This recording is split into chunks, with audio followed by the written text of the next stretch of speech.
Hello friends, आप सभी का स्वागत करती हूँ आपके अपने यूट्यूब चैनल ऑनलाइन शिक्षण पर। मैं हूँ आपके साथ अंजलि बारियान। दोस्तों, आज हम आपके पेपर नंबर 2 यानी प्रारंभिक शिक्षा के नवीन प्रयास के अंतर्गत सोल्व करेंगे 2017 और 2018 में आए हुए प्रश्नों को यानी रिपीटेड क्वेश्चंस को आज की क्लास में हम कवर करने वाले हैं। इससे पहले की क्लास में हमने 2015 और 2016 में आए हुए अति लघु प्रश्नों को जाना था कि किस तरीके से आपके एग्जाम पेपर में प्रश्न आते हैं और उसका आंसर कैसे आपको करना होता है और कौन कौन से टॉपिक ऐसे हैं जहां से प्रश्न बनते ही बनते हैं।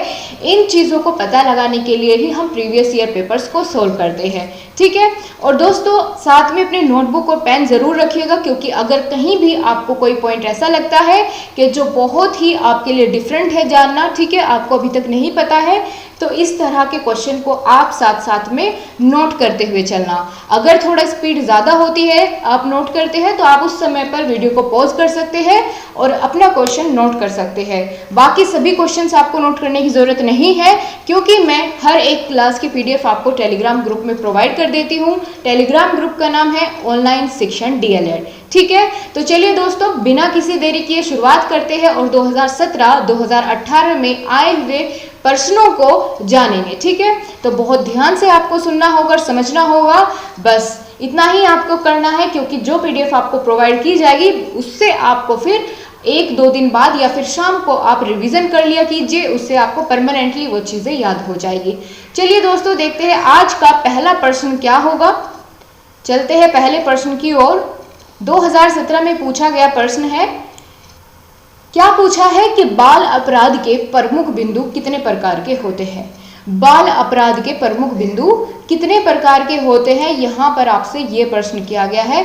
तो चलिए जान लेते हैं। अगर पता है तो बहुत अच्छी बात है, नहीं पता है तो अब हम देख लेते हैं।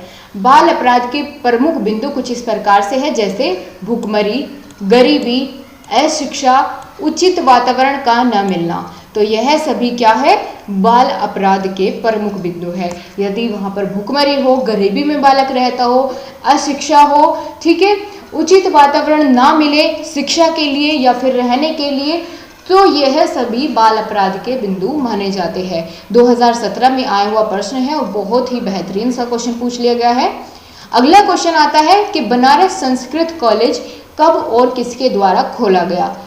ये दोस्तों आपसे मल्टीपल चॉइस क्वेश्चन में भी पूछा गया था और 2017 में आया हुआ प्रश्न है कि बनारस संस्कृत कॉलेज कब खोला गया। आपसे सन पूछा गया था, तो वह आपको बताना है 1791 में, और किसके द्वारा, जोनावाल, ठीक है, जोनावाल डंकन के प्रयासों से खोला गया। किसके द्वारा, जोनावाल डंकन। और कब, 1791 में। कौन, बनारस संस्कृत कॉलेज, ठीक है, बनारस संस्कृत कॉलेज 1791 में जोनावाल डंकन के प्रयासों से खोला गया। समझ आ जाती है इतनी बात, ठीक है, इतना जानना काफ़ी है इसके लिए। और बहुत ही अच्छा प्रश्न है, आपका बहुविकल्पीय में देखने को आपको बिल्कुल मिल सकता है। अगला क्वेश्चन है, मैकाले ने अपना विवरण कब प्रस्तुत किया। दोस्तों वेरी वेरी वेरी इंपॉर्टेंट, आप इसको समझकर चलिए, क्योंकि इससे प्रश्न आपका आता ही आता है। और ये आपका टॉपिक जो है, जिनमें हमने आधुनिक शिक्षा के बारे में जाना था, ठीक है, स्वतंत्रता के पूर्व आधुनिक शिक्षा के प्रयासों के बारे में जाना था, तो वहीं पर हमने लॉर्ड मैकाले की बात की थी, वुड के घोषणा पत्र की बात की थी, इन सभी के बारे में हमने डिटेल में चर्चा की थी। अगर आपने वह क्लास नहीं ली है तो ज़रूर लीजिए, क्योंकि यहाँ से आपके इस टॉपिक से प्रश्न आपको हर एक साल में देखने को मिलेगा, ठीक है। क्वेश्चन बदल जाता है लेकिन टॉपिक सेम रहता है, तो आपको वो क्लास ज़रूर देखनी चाहिए। आपको मिल जाएगी प्लेलिस्ट में, जाकर के आप देख सकते हैं। पूरी की पूरी प्लेलिस्ट मैंने आपको टेलीग्राम ग्रुप में भी प्रोवाइड की है और चैनल पर तो आप जाकर देख ही सकते हैं, ठीक है। तो मैकाले ने अपना विवरण पत्र 2 फरवरी 1935 में प्रस्तुत किया था। कब किया था, 2 फरवरी 1935 में। अगला क्वेश्चन है और बहुत ही बेहतरीन क्वेश्चन है, इसी की टक्कर का आपको यहाँ पर ये वाला प्रश्न मिलेगा, जो कि हर एक साल आपका घुमा फिरा कर पूछ ही लिया जाता है और आपका 2020 में भी आपका ये प्रश्न बिल्कुल आने वाला है। वुड के घोषणा पत्र के आधार पर कंपनी ने 19 जुलाई 1854 को अपनी शिक्षा नीति की घोषणा की। कब की शिक्षा नीति की घोषणा, यहाँ पर पूछ लिया गया है, ठीक है। कंपनी के आधार पर शिक्षा नीति की घोषणा कब की, तो 19 जुलाई 1854 में, ठीक है। वुड के घोषणा पत्र के आधार पर नई शिक्षा नीति की घोषणा की गई। समझ आती है इतनी बात। चलिए आगे बढ़ जाएं। ओके, अगले क्वेश्चन की तरफ बढ़ते हैं। 2017 की ही सीरीज अभी चली हुई है, तो आपको यहीं पर ध्यान देना होगा। अगला क्वेश्चन है वुड से ही संबंधित, ये हमने कर लिया है। अगला क्वेश्चन यहाँ पर है 57, शिक्षा के वैयक्तिक और सामाजिक उद्देश्यों का समन्वय आवश्यक है क्योंकि शिक्षा व्यक्ति की खुशी और राज्य कल्याण के लिए है। यह कथन किसका है? तो दोस्तों यह कथन हो जाता है प्लेटो का। ठीक है, किसका? प्लेटो का कथन है ये। आपको याद रखना है, आप पूरा नहीं आपको याद रखना, आप सिर्फ इतना रख सकते हैं कि शिक्षा के वैयक्तिक और सामाजिक उद्देश्य। ठीक है, इनके बारे में किसने बात की? प्लेटो ने। आपको पूरा का पूरा ये चीज़ याद रखने की जरूरत नहीं है, इसी से आप अंदाजा लगा सकते हैं। ठीक है, शिक्षा के वैयक्तिक और सामाजिक उद्देश्य के बारे में किसने बात की थी? प्लेटो ने। ऑलराइट, अगला क्वेश्चन यहाँ पर देखने को मिलेगा कि प्राथमिक शिक्षा कब प्रारंभ होती है। दोस्तों प्रारंभिक शिक्षा की अगर बात करें या प्राथमिक शिक्षा की, तो वो 6 से 12 वर्ष तक की होती है। ठीक है, 6 से 12 वर्ष की। हालांकि अगर अभी बात की जाए तो आप देख सकते हैं कि 4 या 5 साल के बच्चे को जो है पढ़ने के लिए बिठा दिया जाता है, लेकिन अगर एक्चुअल में देखा जाए तो कब से कब तक मानी जाती है? 6 से 12 वर्ष तक की मानी जाती है। कौन सी? प्राथमिक शिक्षा को। ठीक है, 6 से 12 वर्ष। अगला क्वेश्चन है और बहुत ही अच्छा क्वेश्चन है, यहाँ से शुरुआत हो जाती है 2018 में पूछे गए प्रश्नों की, और ये क्वेश्चन आपको बहुत ही बेहतरीन मिल गया है। यहाँ पर क्या है कि संविधान के अनुच्छेद 21A के भाग 3 के अंतर्गत मूल अधिकारों में क्या निहित है? दोस्तों संविधान के अनुच्छेद 21 में के भाग 3 के अंतर्गत क्या है? 6 से 14 वर्ष के बच्चों को निःशुल्क एवं अनिवार्य शिक्षा का मूल अधिकार है। यह बात बोली गई है कि 6 से 14 वर्ष के बच्चों को निःशुल्क शिक्षा और अनिवार्य शिक्षा दी जाए। इसको दोस्तों घुमाकर भी पूछ सकता है कि 6 से 14 वर्ष के बच्चों को निःशुल्क शिक्षा और अनिवार्य शिक्षा किस अनुच्छेद के अंतर्गत दी गई, तो आपसे ऐसे भी करके पूछ सकता है। तो आपको बताना होगा अनुच्छेद 21 के भाग 3 के अंतर्गत दी गई। तो आपको दोनों चीजें ध्यान रखनी है और दोनों ही अपने आप में बहुत ही महत्वपूर्ण है। क्वेश्चन भी उतना ही जरूरी है जितना कि आंसर, तो आपको पूरा इसको ध्यान रखना होगा। अनुच्छेद 21A के भाग 3 के अंतर्गत क्या बात कही गई है कि 6 से 14 वर्ष के बच्चे निःशुल्क और अनिवार्य शिक्षा ग्रहण करेंगे। ऑलराइट, अगला क्वेश्चन आ जाता है कलकत्ता मदरसे की स्थापना कब और किसने की। आप दोस्तों इस क्वेश्चन की इंपॉर्टेंस का पता इतने में ही लगा सकते हैं कि 2 बार तो ये लगातार रिपीट हुआ है, 2017 और 2018 में, तो आगे भी होने के बिल्कुल चांसेस है। ऐसा नहीं है कि क्वेश्चन रिपीट नहीं होते, बिल्कुल रिपीट होते हैं। तो आपके लिए ज़रूरी हो जाता है प्रीवियस ईयर क्वेश्चंस को जानना, किस तरीके के क्वेश्चन पूछे जाते हैं और किस टॉपिक को एग्जामिनर ज़्यादा इंपॉर्टेंस देता है, आपको पता चल जाएगा। और उन्हीं टॉपिक को आपको मोटा मोटा एक बार लास्ट में सभी सब्जेक्ट्स के कवर करा दिया जाएगा। जितने भी महत्वपूर्ण आपके टॉपिक्स रहेंगे उनकी क्लासेस रखी जाएगी। ठीक है, तो आपको उनके लिए परेशान होने की ज़रूरत नहीं है, मैंने उनका पूरा इंतजाम आपका कर लेना है। तो आपको सिर्फ रेगुलर क्लास लेनी है, रेगुलर अटेंड क्लास करनी है, और कोशिश कीजिए कि जब क्लास का सही समय है, जिस टाइम पर क्लास अपलोड की जाती है, तभी आप उसको देख लें, जिससे बाद में आपके ऊपर प्रेशर ना बने। और शाम को प्रोवाइड कर ही दी जाती है आपको पीडीएफ, तो उससे आप रिवीजन भी कर सकते हैं। ठीक है, क्लास में ज़रूर आया कीजिए क्योंकि आपको एडिशनल पॉइंट्स कुछ जानने को मिलता है, अपने आप से उतनी चीज़ें समझ में नहीं आती है। तो यहाँ पर एक कंपटीशन भी रहता है कि आप जो है आंसर दे क्वेश्चनों का। ठीक है, आप अपनी बातों को भी मेरे साथ शेयर कर सकते हैं, कोई भी प्रॉब्लम अगर आती है। तो चलिए क्वेश्चन पर आते हैं। आपको पता चल गया है 2017-18 दोनों में पूछा गया है कलकत्ता मदरसा की स्थापना के बारे में। तो सन 1781 में प्रथम गवर्नर जनरल का नाम था वॉरेन हेस्टिंग, इनके द्वारा ही कलकत्ता मदरसा की स्थापना की गई थी। कब? 1781 में प्रथम गवर्नर जनरल वॉरेन हेस्टिंग के द्वारा। ठीक है, वॉरेन हेस्टिंग्स के द्वारा। और दोस्तों यहाँ पर आपको 2 प्रश्न आपके क्लियर हो जाते हैं कि प्रथम गवर्नर जनरल कौन थे। अगर आपसे ये पूछ लिया जाए तो भी आप बता पाएंगे 1781 में स्थापना की गई किसकी? कलकत्ता मदरसा की। ठीक है, इतनी बातें क्लियर हो जाती है। चलिए अगले क्वेश्चन की तरफ। मिशन स्कूलों की 4 विशेषताएं बताइए। अच्छा क्वेश्चन है, 2018 में आया हुआ है। मिशन स्कूल की 4 विशेषताएं। पहला है मिशन स्कूलों में अंग्रेजी माध्यम से शिक्षा दी जाती है। मिशन स्कूलों में ईसाई धर्म की शिक्षा दी जाती है। मिशनरियों को होता है ना जो, तो वह ईसाई धर्म से संबंधित होता है, इसीलिए वहाँ पर एक तो अंग्रेजी माध्यम से शिक्षा दी जाएगी और ईसाई धर्म की शिक्षा दी जाएगी। ठीक है, तो आगे की बात करें तो अगली विशेषता क्या है? मिशन स्कूलों में विद्यालय का समय निश्चित होता है। अगला इनका कह सकते हैं विशेषता है, मिशन स्कूलों में रविवार को विद्यालय का अवकाश रहता है। दोस्तों ये तो सभी के कॉमन ही है, ठीक है, प्रत्येक विद्यालय का रविवार को अवकाश रहता है, लेकिन फिर भी यहाँ पर 4 विशेषताएं पूछी गई थी, तो आप इसी तरीके से बना करके इनको लिख सकते हैं, ठीक है।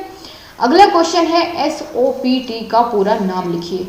इस तरह की फुल फॉर्म आपको बहुत देखने को मिलेगी, ठीक है, आपको ये अलग से एक क्लास में कवर करा दी जाएगी। दोस्तों 2018 में पूछा गया प्रश्न है और अच्छा क्वेश्चन है। SOPT की फुल फॉर्म S से बन जाएगा स्पेशल, O से orientation, primary teacher, special orientation for primary teacher, ठीक है, special orientation for primary teacher, ये इसकी फुल फॉर्म हो जाती है। अगला प्रश्न है PMOST क्या है, आपको बताना है PMOST क्या है। PMOST की फुल फॉर्म दोस्तों मैंने कल की क्लास में आपको बताई थी, तो मैं देखना चाहूंगी आप में से किस किस को याद है। आपको इसकी फुल फॉर्म जल्दी जल्दी से कमेंट बॉक्स में नोट डाउन करनी है, ये आपके लिए आज का क्वेश्चन है, ठीक है। बाकी जो चीज़ें मैं आपको करा ही रही हूँ साथ साथ, लेकिन आपको बताना ये है कि PMOST की फुल फॉर्म मैंने आपको कल क्या बताई थी, ठीक है। पता चलेगा आप कितना ध्यान से सुनते हैं और इस तरह की जो आपको देखने को मिलती है शॉर्ट फॉर्म्स, तो आप उनको नोट डाउन कर लीजिएगा, क्योंकि एग्जाम में आए हुए प्रश्न आपको कराए जा रहे हैं। एक्स्ट्रा कुछ भी नहीं है, सभी चीज़ें आपके बहुत बहुत बहुत काम की है। आप यहाँ पर देख सकते हैं क्वेश्चन 2015 और 2018 दोनों में ही पूछा जा चुका है, तो अच्छा क्वेश्चन है। चलिए बात करते हैं PMOST कार्यक्रम का मुख्य उद्देश्य क्या है और यह क्या है, ठीक है। PMOST सेवारत अध्यापकों का विस्तृत अभिविन्यास कार्यक्रम है, जिसका उद्देश्य प्राथमिक शिक्षा को उन्नतिशील बनाना है, ठीक है। तो यहाँ पर अगर दोस्तों बात करें तो इसको आप अपनी लैंग्वेज में भी लिख सकते हैं, क्योंकि इसके द्वारा क्या किया जाता है, अध्यापकों को, जो सेवारत अध्यापक है उनको प्रशिक्षण दिया जाता है, ठीक है। ऐसे भी आप इसको याद कर सकते हैं और जैसा यहाँ पर लिखा है ऐसे भी आप इसको देख सकते हैं, जो आपको अच्छा लगे। अगला क्वेश्चन है 2018 में पूछा गया है, बहुत बढ़िया क्वेश्चन है कि ऑपरेशन ब्लैक बोर्ड योजना के अंतर्गत प्रत्येक विद्यालय को दी जाने वाली किन्हीं 4 वस्तुओं के नाम लिखिए। ऑपरेशन ब्लैक बोर्ड मैंने आपको बहुत अच्छे से कराया है, आई होप कि आप बहुत अच्छे से जवाब दे पाएंगे अगर आपसे 4 से ज़्यादा वस्तुओं के नाम भी यहाँ पर पूछ ले जाते हैं, लेकिन 4 पूछे गए हैं। चलिए बात कर लेते हैं अध्यापकों का विस्तृत अभिविन्यास कार्यक्रम। पहला, लघु औजार किट भी दी जाती है, गणित किट दी जाती है और क्या दिया जाता है, ब्लैक बोर्ड दिया जाता है, ठीक है। बेसिक ज़रूरतें की पूर्ति इसके अंतर्गत होती है ऑपरेशन ब्लैक बोर्ड के अंतर्गत। आगे चले तो अगला क्वेश्चन आ जाता है 2018 की सीरीज। यहाँ पर सभी क्वेश्चन आपको 2018 में आए हुए प्रश्न मिल रहे हैं। राष्ट्रीय बाल श्रम परियोजना का उद्देश्य क्या है, तो चलिए बता देते हैं। खतरनाक और जोखिम वाले धंधों तथा प्रक्रियाओं से बाल श्रमिकों को बाहर निकालना तथा उनका पुनर्वास करना, यह उद्देश्य है किसका, राष्ट्रीय बाल श्रम परियोजना का, ठीक है। राष्ट्रीय बाल श्रम परियोजना का क्या है कि आपने देखा होगा छोटे छोटे बच्चे कल कारखानों में काम करते हैं, उनको श्रमिक बनाकर रखा जाता है, तो उन्हीं को, उन बच्चों को उस सिचुएशन से निकालना, उस माहौल से निकालना, ठीक है, उस स्थान से निकालना, उन काम से अलग करना ही इसका उद्देश्य है। जो जोखिम भरे कामों में बच्चे जो है काम करते हैं, ऐसे स्थानों पर उनको हटाना, ठीक है, उनके खिलाफ एक्शन लेना, उनके जो मालिक होते हैं उनके खिलाफ एक्शन लेना, यही इस परियोजना का उद्देश्य है। अच्छा क्वेश्चन था। आगे बात करें लॉर्ड कर्जन की शैक्षिक नीतियों में शिमला शिक्षा सम्मेलन जो कि 1901 में हुआ था, उसके बारे में बताइए। चलिए बात कर लेते हैं। अच्छा क्वेश्चन है, लॉर्ड कर्जन ने सन 1901 में शिमला शिक्षा सम्मेलन का आयोजन शिक्षा सुधार कार्य को व्यवहारिक रूप प्रदान करने के लिए किया था, ठीक है। क्यों किया था, शिक्षा को व्यवहारिक रूप प्रदान करने के लिए किया था। कब किया था, 1901 में। किसके द्वारा, लॉर्ड कर्जन के द्वारा। और क्या किया गया था, शिमला शिक्षा सम्मेलन किया गया था 1901 में। समझ आ गई पूरी बात, ठीक है। लॉर्ड कर्जन के द्वारा शैक्षिक नीतियों के जो है सुधार करने के लिए उनमें शिक्षा सम्मेलन किया गया। कब किया गया, 1901 में किया गया, ठीक है। इतनी बातें चीजें होती है, क्यों, क्योंकि जो शिक्षा में सुधार करे और उसमें व्यवहारिक रूप शिक्षा को प्रदान करे, इसके लिए यह सम्मेलन किया गया था। इतनी बात क्लियर हो जाती है। क्वेश्चन रिपीट हो सकता है आपका, अच्छा क्वेश्चन बहुत यहाँ पर आपको देखने को मिला। अगला क्वेश्चन है, राष्ट्रीय शिक्षा नीति 1992 में राष्ट्रीय शिक्षा व्यवस्था के विषय में क्या कहा गया। चलिए बात कर लेते हैं कि राष्ट्रीय शिक्षा नीति 1992 में क्या कहा गया कि जो शिक्षा नीति है उसके 3 हिस्से होने चाहिए। पहला 10वीं तक ठीक है, यानी 10 साल, फिर उसके बाद 2 साल, फिर 3 साल। इसको किस तरीके से, यानी कक्षा 10 तक की यहाँ पर बात की गई है, फिर 2 साल में 11वीं 12वीं और फिर 3 साल की आपकी ग्रेजुएशन, ठीक है। इसलिए यहाँ पर इसको 3 स्लॉट में बांटा गया है शिक्षा राष्ट्रीय शिक्षा नीति के अंतर्गत। तो इसके बारे में हमने बात की, शिक्षा की व्यवस्था कुछ इस प्रकार से होती थी, हालांकि अब इसको बदल दिया गया है, लागू तो नहीं हुई है, नई शिक्षा नीति आप जानते हैं सभी लोग आ चुकी है, तो उसमें इसको जो है 4 हिस्सों में बांटा गया है, ना कि 3। तो जो है उसके बारे में मैंने आपको पूरी इन्फॉर्मेशन दी है, अगर आप जानना चाहते हैं, आपके कोर्स में तो नहीं है, लेकिन अगर आप जानना चाहते हैं तो आप देख सकते हैं, पता होना चाहिए जनरल इश्यूज के बारे में आपको। यहाँ पर बात करेंगे 2018 में आया हुआ प्रश्न है, शिक्षा बिन बोझ के नामक शीर्षक किसके रिपोर्ट में प्रस्तुत की गई। बहुत अच्छा क्वेश्चन है, शिक्षा बिन बोझ, ठीक है, शिक्षा बिन बोझ के, ये आपसे मल्टीपल चॉइस क्वेश्चन में भी पूछ लिया जाता है कि शिक्षा बिन बोझ का संबंध किससे है, तो यशपाल समिति से है। इन्होंने विरोध किया था जो भारी बैग बच्चे लेकर के स्कूल में जाते हैं उसका, ठीक है, कि बैग का वजन जो है बच्चे के वजन से कम होना चाहिए, तो इसी को कहा जाता है शिक्षा बिना बोझ के। यह किसके द्वारा प्रस्तुत की गई रिपोर्ट, यशपाल समिति के द्वारा। इसके अध्यक्ष कौन थे, यशपाल थे, इसीलिए इसका नाम यशपाल समिति रखा गया। अगला प्रश्न है, जिला प्राथमिक शिक्षा कार्यक्रम यानी DPEP किस बैंक की वित्तीय सहायता से संचालित किया जाता है।